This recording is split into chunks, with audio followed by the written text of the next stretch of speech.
Okay, I have to say it. This is nice. It's way more what I was expecting from being part of a secret society. Oh, hell yeah. This is pretty sweet. No more trudging through the rain. Can we agree on that, please? Fuck yeah, this is sweet. We need to take things easy. Cup of tea? Thank you, my good man. So, we started here, circled around. Good. We should be moving further from the High Council's malign influence. They can't stand the flyover states.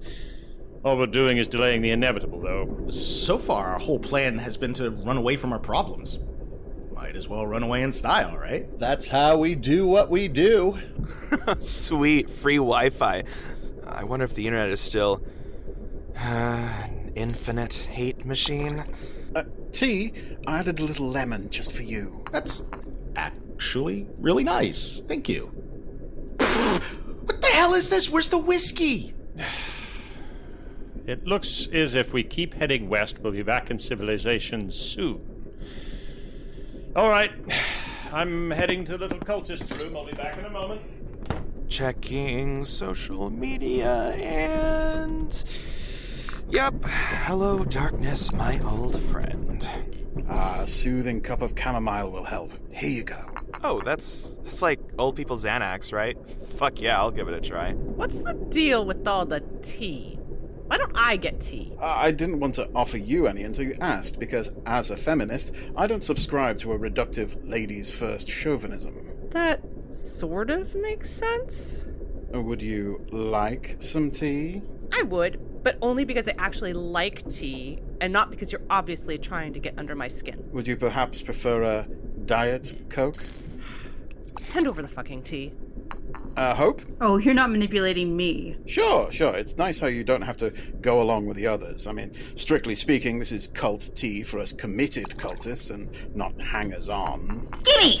Anyone notice this tea is kinda funny? Feeling woozy. There's a distinct undertone of fentonarcolan. I thought it was quite piquant. I mean, it's not like my favorite instant knockout drug, but... Before what we both know is coming, I just wanted to say one thing. You're old. I really wish I could say this was the first time I've been cunningly betrayed recently. Why does this cult suck so much? I want to be clear. I am already so drunk, I might have passed out at any moment. Anyway. Noted. Refreshing. And it seems we're having a whole weird group nap time situation. We are not that kind of a cult. Brother Andy, what is the meaning of this? I believe my meaning is clear. Very well. I assume there is some kind of diabolical scheme behind all of this? Oh, most diabolical. One question. Why do you appear to be holding an 11-pound lump hammer with a finely worked beechwood handle and decorative inlay? Because I'm here to judge movies and knock out cultists with fentonarcolan-laced tea. And I'm all out of tea. Ugh. Clonk, clonk, bitch.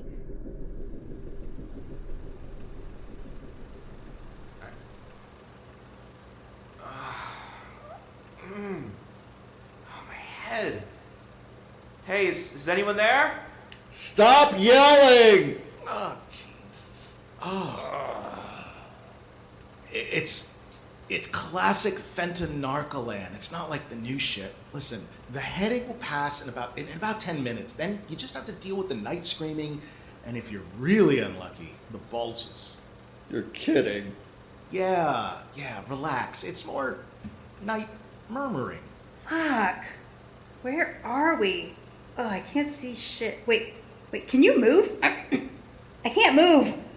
Oh, yeah, we're totally tied up. That's not a side effect of fentonarcolan, by the way. That's just a thing, apparently. Anyone else awake yet? What happened? Where are we? Comfy chairs all in a line, dark room. Is this some kind of theater? Theater? No. It's a cinema. That's our thing, though, right? Isn't this like our deal? I have a terrible idea of what's coming. Well, spill it. What's the situation? Did our parents leave for a week's vacation? Who is missing from the group? Brother Methuselah? Who is missing who actually matters? 1, 2, 3. Where's Brother Andy? And who has picked a Conclave movie recently? Well, there was Alessa. Daniel. Wait, no. You better not be saying what I think you are, man. 'Cause that's it, man. Kill me now, put an ice pick in my fucking brain, and get it over with. That's right. It's his turn. Okay, you need to stop kidding about. Let's get real here. After last time, we said never again. We said it! This wasn't supposed to happen! You wanna all clue me in a little? What are you so worked up about?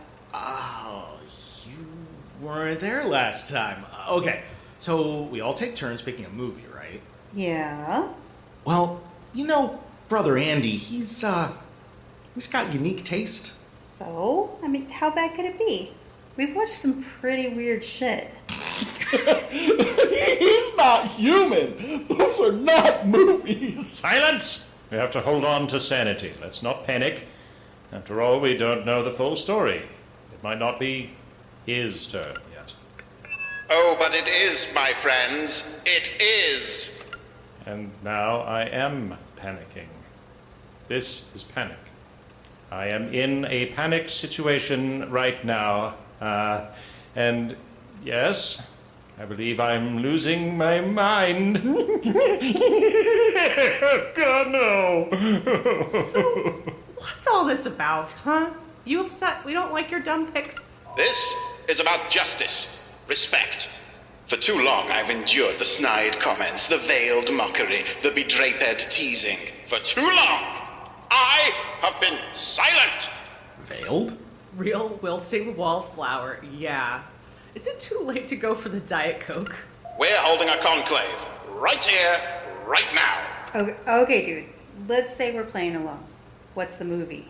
Oh, I think you'll approve this time. This is a modern film about modern issues. Oh, sweet. As long as you think the 80s are still modern. Less sweet. It's a film about madness, obsession, and paranoia. Oh, really? Concerning social breakdown in 1980s Britain. There it goes. My mind rolling around on the floor. Lost! It has rampant innuendo and sexual lusting.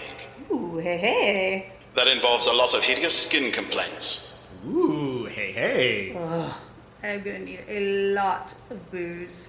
It technically passes the Bechdel test. Okay. Go on, say it. I know you're going to say something. But all the women are wealthy and privileged. I am so sick of being right all the time. Enough games! Just tell us what we're watching. Just give me a second. Let me start this tape here. Right. Now that we're all sitting comfortably in the depths of a conveniently abandoned Midwestern cinema where nobody can hear you screaming, safely out of the reach of a global conspiracy that seriously has no sense of humor, a secret society will assemble to continue their work condemning the perverse and heretical, or so help me, I'm going to clockwork all your oranges to scrutinize those films which are rumored to drive viewers to madness and dissolution. Draw closer, dear listener, let your trembling ears sup upon the eldritch knowledge of the Cinemania Society. We, the fellows of the Cinemania Society, many years. hereby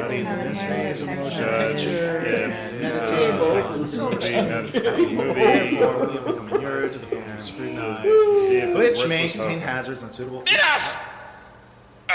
Conclave, begin. Okay, if we're going to have a conclave, we're doing it right. Say it properly. Hang on, let me turn the tape over. Right, yes, I remember. And welcome to our listeners, to whom I will now issue this warning. We, disciples of the Cinemania Society, have studied the mysteries of the motion picture and meditated upon the silver screen for many years. Therefore, we have become inured to the films we scrutinize, which may contain hazards unsuitable to young and sensitive ears. As such, we advise anyone listening to do so with discretion. Guard your ears carefully, lest you develop a severe and irreversible case of cinemania. Present at our conclave tonight are Inquisitor Ethan, Keeper of the Lenses. I'd rather not be, thank you. Silence! Scrutinizer Zacharia, Guardian of the Door. Quiet, you! Profligator Daniel, Possessor of the Word. I'm still waiting on that whiskey you promised me earlier with the tea. Now, Auntie Hope, Keeper of the Books. I'm not drunk enough for this. You will be. Professor Andrea, Scholar of San Francisco. Do I really have a choice here? No. Arbiter Alessa, Voice from the Outer World. Who thinks the 80s are still relevant? Look, I've got a big stick. And I, of course, Verifier Andy, Master Illuminator. Master Kidnapper, dude. Ahem! I shall be serving as Pontifex of Presentment for tonight's subject of scrutiny, how to get ahead in advertising. Oh, God. It begins. A British film from 1989, written and directed by Bruce Robinson, who had previously made Withnail and I, with this film's star, Richard E. Grant. If I spike you, you'll know you've been spoken to. We're not doing Withnail quotes today. Oh, get to the back of the van! You there, Zach! Zacharia will act as Master Castigator for this conclave. Brother Zacharia, present the charges. But just give me a second, I just need to start the tape again. Hang on.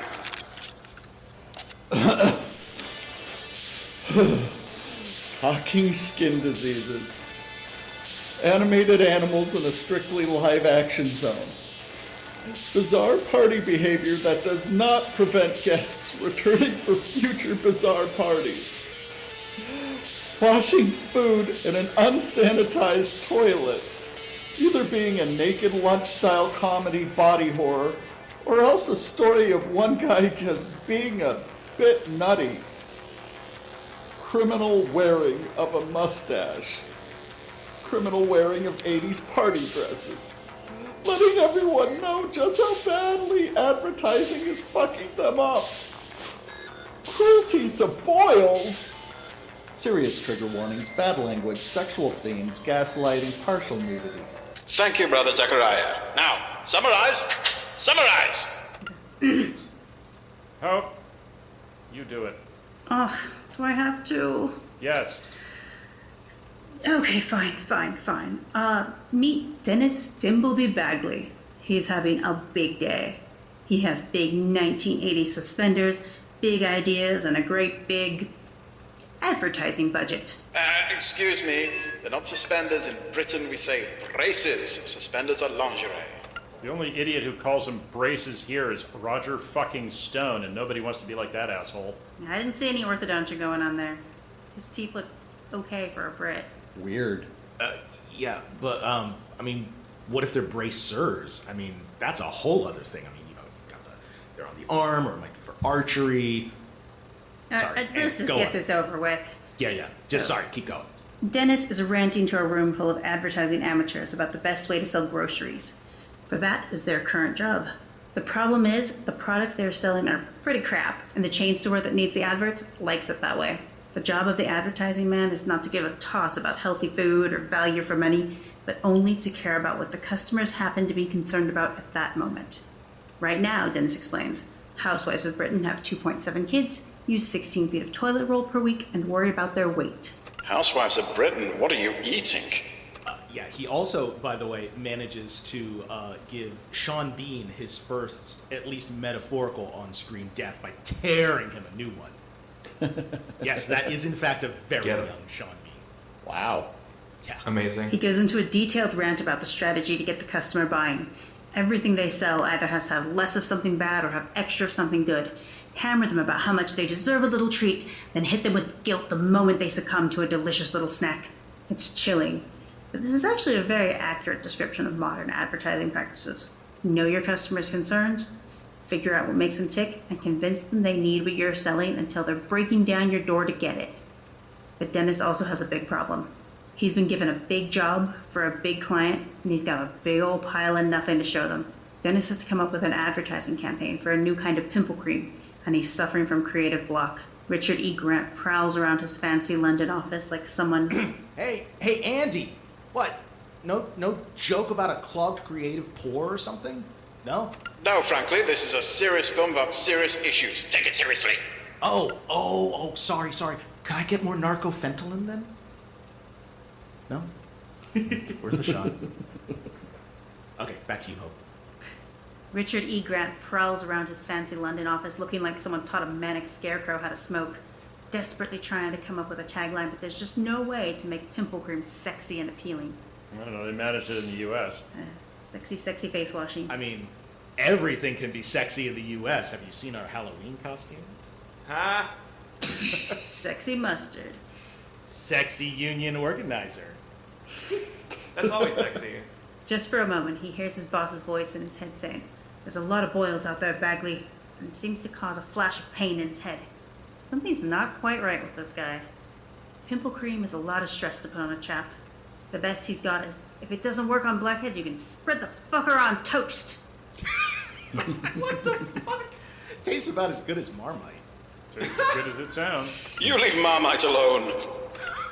That's because it was organic or something like that. Well, Marmite's the only way you can get your B vitamins other than beer in Britain. It's vitamin B. Shots fired. Shit.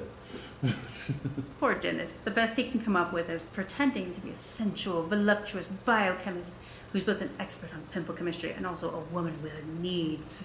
He prances around playing out an imagined advertisement, but it's not working.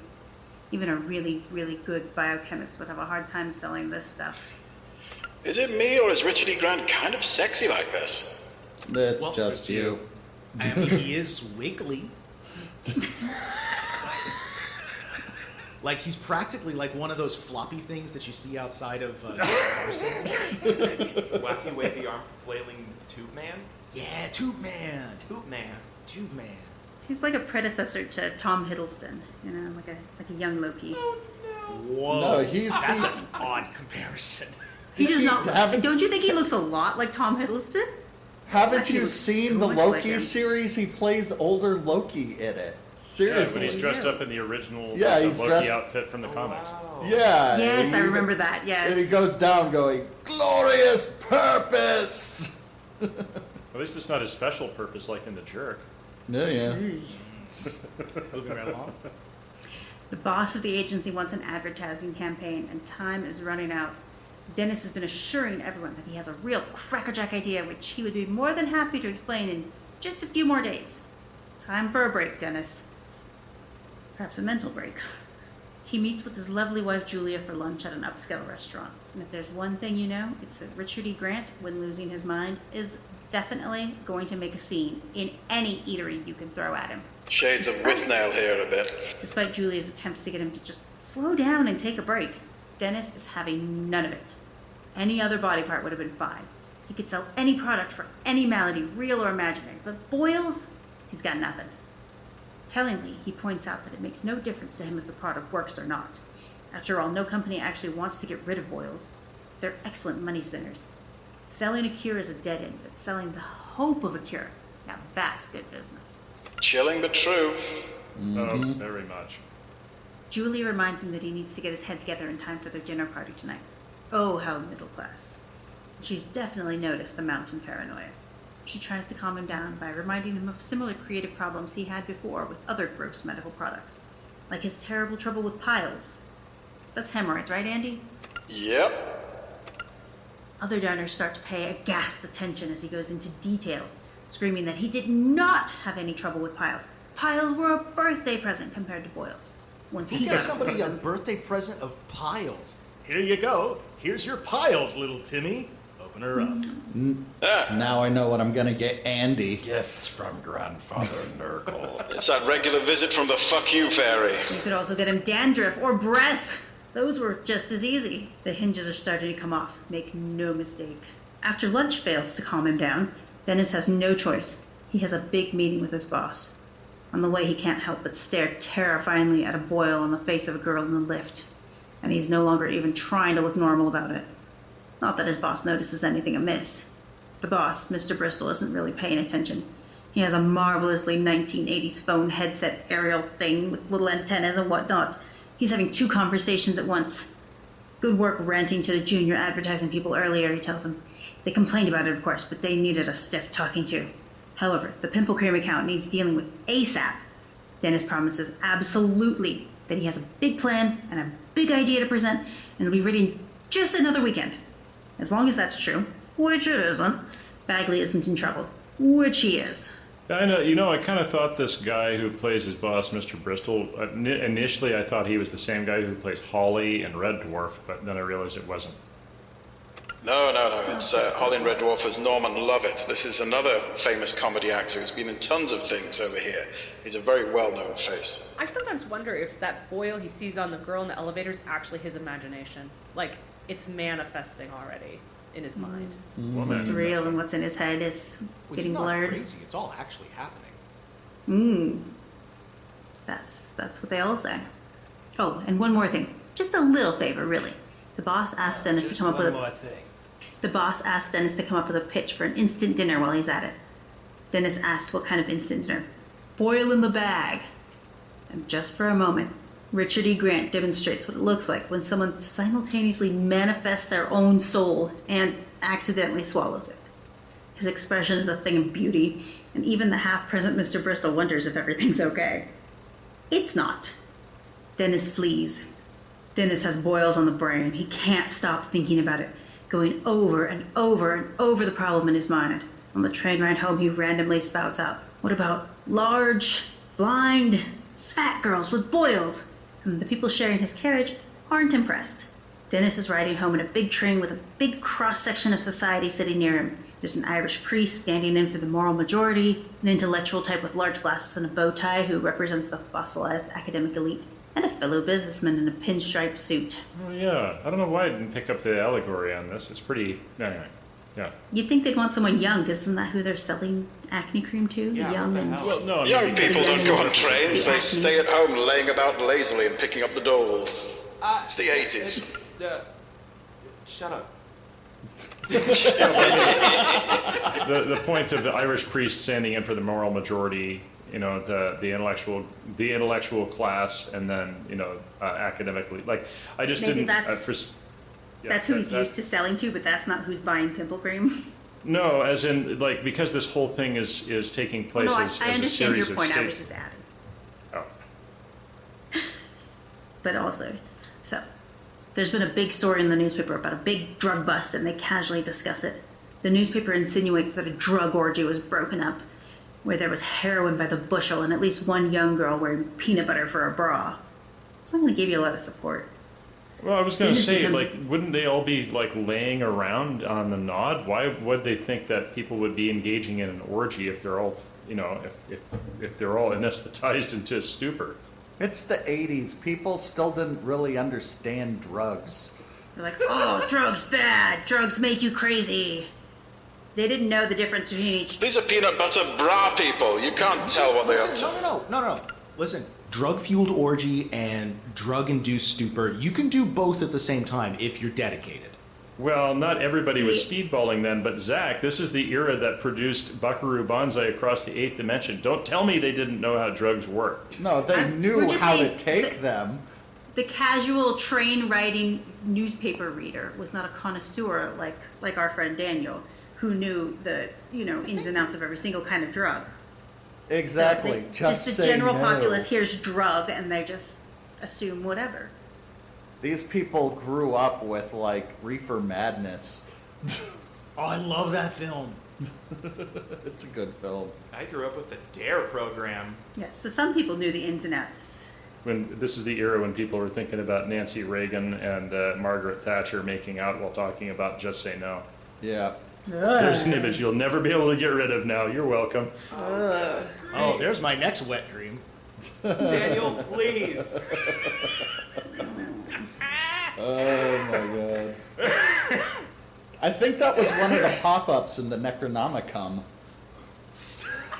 Hold on a second. Was anybody wearing a peanut butter bra in that? Yeah, actually. I think it'd be more of a bralette. It's not giving you much. Well, Oh, sorry. it's not. It's still edible. Well, I think that's kind of the point. Yeah, so it's not going to waste. I don't know, sweet and savory. You gotta have some pretty perky tits though if you're gonna do that. Otherwise, it's just you get peanut butter everywhere. That's kind of the point. Do you want it everywhere though? I think you only want it strategically placed. Let's talk about boils again, please. Dennis sets them all straight. Dennis becomes increasingly irate. All that was actually discovered was a little bit of cannabis, weed. The papers are using classic advertising tricks to imply that the story is far bigger than it actually is. He explains to them how it's done, how their perceptions are being manipulated into believing whatever the newspapers want them to. And once again, he's getting manic. Dennis is starting to see the big lie, the lie that surrounds everyone all the time, and he's realizing that he's a big part of the big lie. He announces that he's an expert on these things. He's an expert drug pusher. He's an expert on tits and peanut butter. He's a pusher, all right. And pushers like to protect their pitch. Make everyone fear cannabis and you can sell them more cigarettes.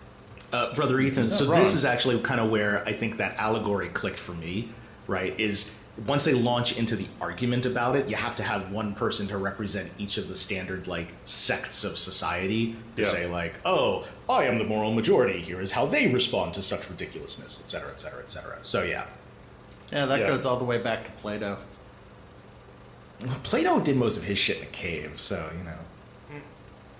Does Plato shit in a cave? Oh, wait, no, was that Aristotle? Oh, fuck. Okay. No, it was Moving right Plato, along. because I like the Plato Fun Factory.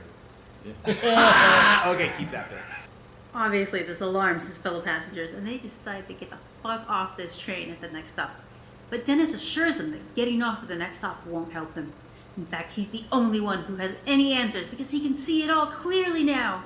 Which is what the sanest of the sane always say, right? Clearly now, my brain is gone. Singing. No singing. I'm not crazy. No It's gonna singing. be a long, long lobotomy. I would throw something at him if I wasn't chained to this stupid chair. Anyone else's manacles itch? Mine itch. For reasons perhaps best not explained, Dennis announces grandly that he's had an octopus squatting on his brain for the last fortnight. But now he sees the truth. He's the only one who can help. The person pushing the answer never has any interest in solving the problem. That's the point. He accuses the priest of being in the same game, selling hope to people on their deathbed. If there were no death, the clergy would just get into real estate. The nice, respectable members of the public decide that now is the appropriate time to run the fuck away from an obvious madman. But Dennis feels that he's making more sense than ever before. He's had a big revelation. Yeah, that would work so well when you're not chained up to a chair. Yeah. Shut up, the chains are part of it. Yeah. Ah, it's an immersive art experience. We're Art with a an silent F. especially captive audience. We've already had too much weird art on this crazy train. Don't make me fetch the car battery and crocodile clips. I hope this crazy... No singing!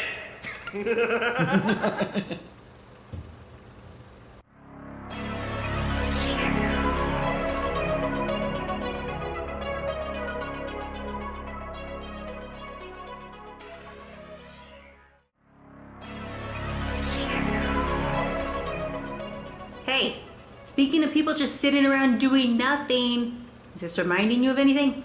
Andy? Andy! Is he even listening? Where is he anyway? My guess is the projectionist booth. Any idea how we can get out of this? We complete the conclave, and he lets us go, right? I mean, how long can you keep us here? How long is this goddamn film? I can't take any more Boyle talk. We need to figure out a plan. If we don't nip this in the bud, he won't stop here. We'll be watching experimental 10-hour art house flicks until he runs out of super aesthetic bullshit to show us. And you know what they say about super aesthetic bullshit cinema. There's always more of it. Right. So, what do you think he's doing up there anyway? I mean, if we figure out his plans, we can figure out how to fuck his shit all up. might be onto something there. Hold on. I'm gonna use my space power to get inside his head. You have space power? Yeah, like whenever I'm spaced out. It's called empathy, and we invented it in 2007 around the same time as Tumblr. Okay, hold on, I need to concentrate. I'm putting myself in his shoes. Metaphorically speaking, I mean, I've seen those feet. I don't know about this. It seems kinda New Age voodoo nonsense. In my day, we expressed ourselves by taking bong hits and giving no shits. Quiet. She's muttering something. It's working. I'm Brother Andy. I'm super British. Everything I do is justified. My accent is super cool. Chicks definitely dig it. Colonialism. The colonies. Pink, what would you be doing right now in this situation? I'm gonna make them all watch all the movies that I like. Then they'll be sorry. Yeah, we'll be sorry. I demand everyone agrees with me. I'm going to nip out for a cup of tea. Make me a brew, and don't forget the bickies, you raisin-faced wanker. Wait, do you think Brother Methuselah is up there with him? It makes sense. Never trusted that guy. He just does what any of us tells him to do. Right, and I don't trust any of you. Fair. If we could just contact Brother Methuselah, maybe he could help us. How can we get a message out? Ha! Now it's my turn. Clark Nova, I summon you in accordance with our dark bargain. Are you crazy? That thing isn't a Pokemon like Pika. Ah! What the hell? Something crawled up my leg! I'm right here, Danny boy. Wait, you could just summon that thing out of thin air? That's nonsense. I was lurking under the sheets the whole time. I've been eating stale popcorn and licking at sticky old soda puddles with my horribly long tongue. Shut up! I need you to take a memo. That's my second favorite thing to do. Let's hear it. Okay. To Brother Methuselah from Cinemania Society. Help! Help! Hey! I want to hear more summarizing, less screaming, and then more screaming. Ooh, nice tea. Did you get the bourbon creams? They only had the crumbly custard ones. You failed me for the last time. Oh boy, we better get back to the movie, seeing as we don't have anything better to be doing. Well, I'll start the next summary. Back at home, Dennis no longer has any interest in behaving normally, and certainly not in behaving normally at a dinner party. His guests just want to have a normal dinner party conversation like lovely middle-class people do, talking about the pill and how estrogen in the water is affecting fish. One of their friends, a strident 1980s feminist called Penny, announces that men just don't understand, and soon the insults are flying. Dennis Going way, didn't realize that the whole thing about InfoWars, the water is making the frogs gay! I was thinking the same thing. Oh god, it keeps going. You can go back to the whole communist thing about fluoride in the water. And... Well, about fluoride, but specifically about, the estrogen changing the fish being the water is making the frogs gay. Yeah, no, I got you. That's specifically incarnation of the conspiracy theory. Yeah. Yes. Oh, hey, it's me, Frog. Anyway. Oh, hi there. Dennis can no longer stand the middle-class hypocrisy. He doesn't object to Penny personally, but he can't stand the way she calls herself a vegan but eats fish. Fish is allowed, she demands. He can't stand the way everyone is happy talking about mung beans and the pill, but can't stand to talk about anything real. As his insulted guests leave, he starts to snap again. He announces that he's seen the light. Brains are being laundered by the media, and he's going to do something about it. Sorry, Oh, dear. there's this mention about the middle class. This came across as very high class. Where did middle class come from? Oh no, these are Back in the middle-class 80s, people. People weren't. So, That the economy was a little better. Oh. Not just middle class in the 80s, but middle class in Britain, like where class boundaries are a particular way. so middle class is we in the United States, because we don't believe we are a classist country, even though we are the most class-focused country in the world. We have the working class has been bamboozled into thinking that they're middle class. And what was that, Andy? These people are very wealthy, but they're middle class because they have employment. If they were upper class, then they wouldn't need to. Employment guarantees you middle... Oh. No, meaning they have to work to maintain their status. They're not so rich that they can just sit at home. This is we're having a language issue here. So what we're actually talking about here, Alessa, is the bourgeoisie. Ah. Yeah. Okay. All right. Yeah. All right. Awesome. Yeah, you gay communist frog. Right. They used to call it middle class. Now what we call middle class is like scraping by. Then you have the bourgeoisie. Yeah, well, we still haven't acknowledged that the middle class has been cored out, and the people who think of themselves as middle class really are still working class. It's always been that way. It's just that the working class in this country, in the United States, has been thoroughly propagandized into thinking they're middle class when in fact they are not. Yes, but any opportunity to say bourgeoisie. Yes. Yeah. But you know what's funny is that this entire sequence reminds me of a joke, which goes like this. Do you know how to tell if somebody's vegan? Don't worry, they'll tell you. Damned I know a lot of kulaks. vegans, and that's 100% true. Oh, man. By next morning, the first stage of Dennis' big plan is in full swing. His wife comes downstairs to find Dennis tearing apart every product in their lovely home. Nude except for a cooking apron and wearing a plastic bag on his head. He explains he has quite reasonably decided to destroy everything that is worthless, all the advertised crap they've surrounded themselves with. He heads up to the bathroom where he's intent on drowning the Hoover and forcing chicken down the toilet. It all makes perfect sense now, he happily explains. I love this sequence so much. my God. This is what my brain looks like. So not gonna lie, I may have empathized with this scene quite a lot. This is exactly how you feel, if nothing else, when you live in New York City. 400 square foot apartments. No, seriously, I had to get rid of so much crap because every year you're just moving from one apartment to the next, and you very quickly are like, okay, what's actually valuable? I came out to California, and then I got a house. It's like a decent sized 2-bedroom, 3-bathroom house, and it has a 500 square foot New York City walk-up apartment's worth of stuff in it. Hang on, three bathrooms? What? 3 bathrooms? How many craps can you take? No. Wow, I got it backwards. Oh, I wish. That would be so cool. No. Oh, no. Best typo ever. No.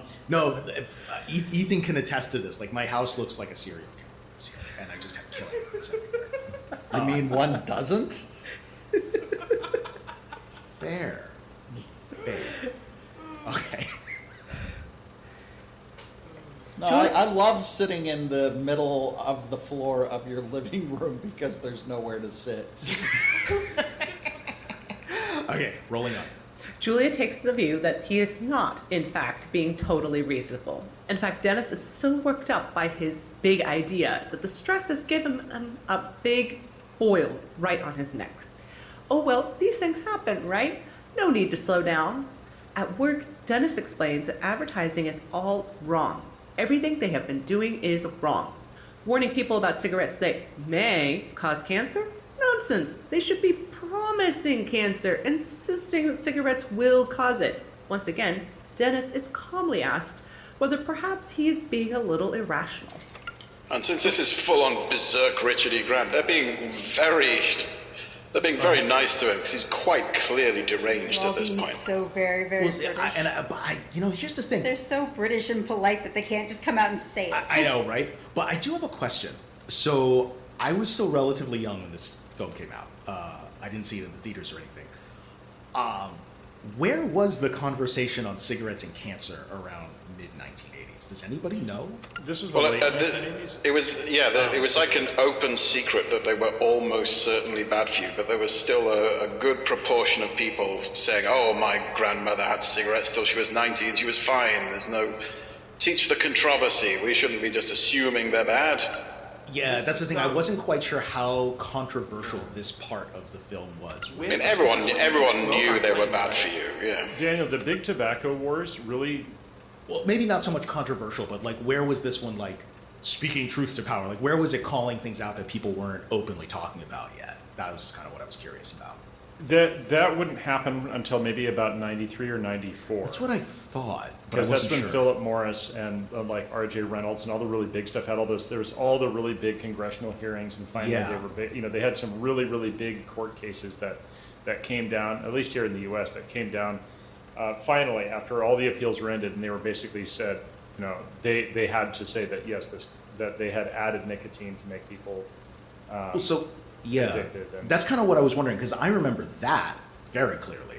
Yeah, but that wasn't until the early to mid 90s. Yeah, it was like kind of. I remember that kind of around the same time, honestly, as like the first Gulf War. But like, Brother Andy, so what was it like in Britain, like in like 1989 when this film came out? In terms of like, was it like, oh my God, they're like calling out cigarettes, or was it like, yeah, no shit? The knowledge that cigarettes and cancer were connected, it was been known since the 60s. Well, everyone knew cigarettes were probably lethal, and it was an open secret that they were terrible, and the society was starting to turn away from smoking everywhere being just normal and acceptable. But there were still cigarette advertisements everywhere. There were billboards. It was just before cigarette advertising became banned altogether. Oh, no, cigarette advertising didn't get banned until like... Oh yeah, over here you couldn't advertise cigarettes. So they banned it in England sooner. They banned cigarette advertising here in like the mid-90s, like after the congressional hearings. Anyone else remember the Joe Camel bucks? Oh yeah. Okay, sorry, that was a very long description. No, it's a digression we're talking about, because I mean the advertising industry was complicit in the tobacco industry's reaching of people. I mean this is that topic, you know. So we're very on topic. This is very topical when the movie came out. So. Yeah, like cigarettes were in the zeitgeist because, you know, finally they were making some headway on getting a major industry to acknowledge it. Which the lessons that got learned by the oil industry, by the big tobacco wars and the stuff that they eventually had to admit, they took a page. They saw how big tobacco lost, and they're like, we're not going to lose the same way.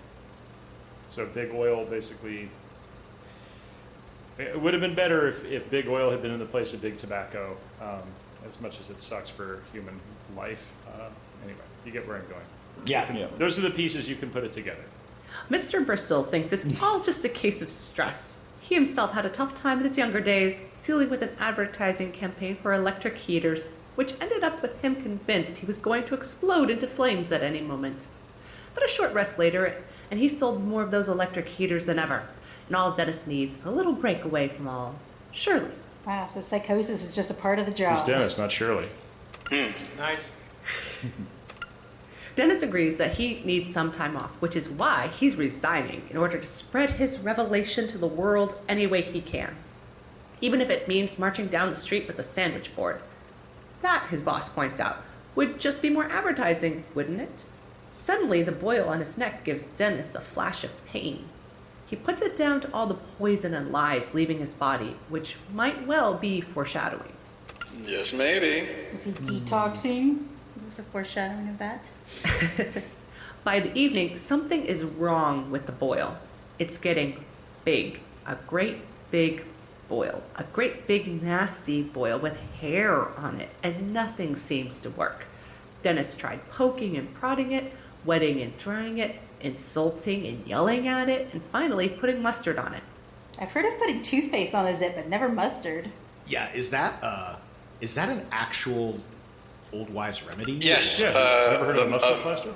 Mustard compress, mustard plasters. It used to be used. No. But specifically for like boils and other pus-filled type things. Well, mustard in a plaster used to be a general antiseptic, so anything that was infected you might get a mustard plaster on, but not the way he's doing it here. No, you don't actually put mustard from a jar, but you can. Think about how wasabi works, right? Which is really just, You know, I've heard it works a lot better if you turn the mustard into a gas. I'm rolling my eyes at you virtually. Nope. Okay, carry us onwards. Sadly, they only have French Dijon mustard with herbs, and that doesn't do much. Julia wants to sleep, but Dennis realizes that he needs to get to work making his plans immediately. Whatever Dennis gets up to, it tires him out, because when morning comes, he's asleep in an armchair in his home office. Something seems to be a little wrong with Dennis. While he's sleeping, literal cartoon birds flutter about, talking about advertising. But he doesn't have time for any of that. Dennis doesn't have time for much of anything, because when he goes to the bathroom to examine the boil, he sees to his absolute horror it has grown a little face. A little face that can talk. "Hiya, handsome," it says, and that's about all poor Dennis can take. So he runs screaming into the garden in just his pajama pants. That was a big surprise. It's going to be a big day for Dennis. I really actually got I thought it was really funny how they have that great big organ thing, like this really intense organ music when he goes to inspect his boil. The face is awesome, though. I love the visual effects and like the puppetry on the face. The boil is voiced by the director as well. Oh, really? Oh, wait, really? Oh, it reminds me a lot of like the Labyrinth. Oh, yeah. You had a very different viewing of the Labyrinth than I did. Jesus. And, like the faces and the walls and stuff like that. Also, flashback to Total Recall. Yeah, it reminded me more of Total Recall, to be honest. Quaid.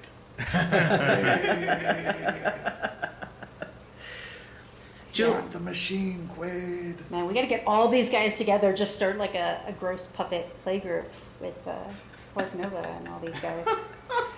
Julia summons a doctor immediately, while Dennis is running around screaming about the boil, and the little face and how it spoke to him. Notably, Dennis is the only one who sees anything except for a large, unsightly boil. By the time the doctor arrives, Dennis has become exactly as bad as before, and a chase around the garden with a big sedative needle ensues. Once Dennis is tucked away for a nice long nap, the doctor discusses next steps. This is one of those few movies where they don't actually give him a shot in the neck. I know. I was amazed. They actually stuck him in the butt. It was amazing. I stood up. I would have stood up and cheered if I wasn't just strapped to this fucking chair. Now, Well, we do like a certain realism in our films. A highlight of the film for me. I wonder if what he got was as good as what we just got. Because at this point, this is when we really start to, I guess, have some mounting evidence that it's all in his head, which I kind of see what they're getting at, but it kind of comes across as the age-old ooh, he has a mental illness, which is what the fuck? Can we just not do that? Can we just have the boil is literally just this creature rather than just kind of going for a kind of tired ableist narrative of just ooh, mental illness bad. It's ugh, come on. But that's the point, is that everybody else, rather than that's the point though, is that he's not actually crazy. Okay. Right? But everybody else is treating him like he's crazy. True. He's this, he has become the one sane man in a crazy world. That's kind of the point. Yeah, I will say I think this is definitely one of those early movies that does the is he crazy or not thing, which is so popular. I know I've written plenty of sophomore stories of that sort. I guess it kind of just the more ambiguous it is, the better, as opposed to just being the kind of tired out creepypasta thing where there's yes, there is just something wrong with them. It's cool, great, awesome, thanks.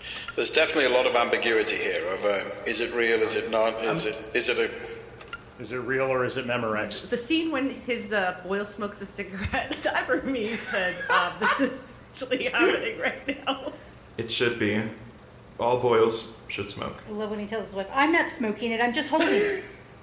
Yeah, I mean, for what it's worth, it definitely does like have plenty of that, somewhat ableist thing that was very popular back in the like 70s and 80s of like just pick your random like kind of body horror grotesqueness of like, I don't know if anybody reads much Salman Rushdie, but it's like every single one of his books, his main character has some kind of deformity, just period. It's the thing he does. And that was like kind of all over the place at the time.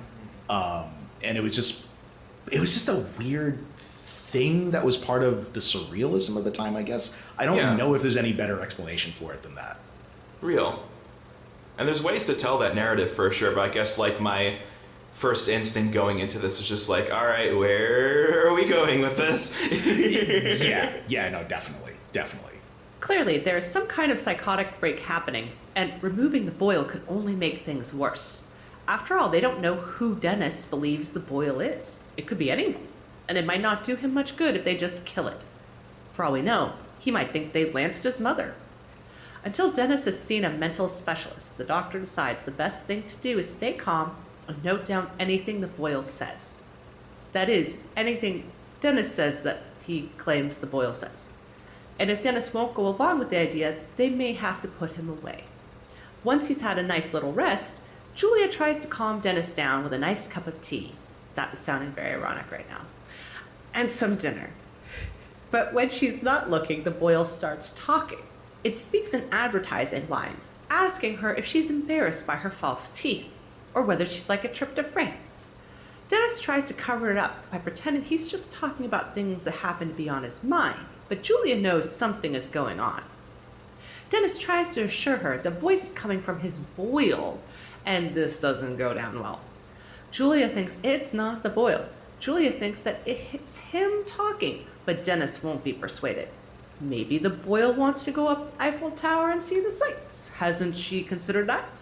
Julia is having none of it. It's time for a psychiatrist, like it or not. You know, in her defense, it's just like whenever the boil is speaking or something, it does like, he does like turn his head away and stuff so you can't see whether his mouth is moving or not. And that's what she accuses him of. He says, it's not me, it's the boil. And she says, oh yes, and every time the boil's talking is when you've turned away or you look down or you're down on under the table. Mm-hmm. Yeah, I mean, well, they're giving all the people around him the excuse to believe that he's making it up. Because if they saw the boil talking, then obviously they'd say, oh, he's actually got a talking boil. Then they'd address things differently. But because none of them have seen it speak or heard it properly, they have every reason to believe that he's making it all up. Well, and he keeps it covered. Yeah, they won't bother looking at it and coming to their own conclusions either because it's not in their best interest. It's that whole thing with... you can't get a person to understand you if his paycheck is dependent upon him misunderstanding you. You can lead a fish to drink, but you can't give a man... A horse? Every day. I think you had too much of the tea. Oh, fetch this, poison that, lace the tea with whatever. It never ends. Hey, I got a message for you. Me? For me? Perhaps it is finally my response to my angry letter to the Northwich Examiner about the state of our salt mines. Just read the thing, idiot. Yes, I see. From the Cinemania Society. Oh, that's nice. It's just the word help spelled with 17 E's and 47 P's. I was transcribing. You try having a keyboard for a face, pal. Very well. I want you to take a memorandum. Fine. Dear Cinemania Society, thank you for the suggestion. I would like some help immediately. Brother Andy has gone completely insane. He keeps going on about more biscuits, but I only managed to find some hobnobs and a ginger nut, and I fear the wrath to come. Please send help immediately. You realize we might be the only thing standing between our pallies down there and unimaginable horror. Perhaps you're right, and it's time to take some action. I have a question. I'm prepared for disappointment here. Is it too late to join another cult? Perhaps we could review the latest offerings from today's playwrights on the wireless. Oh boy.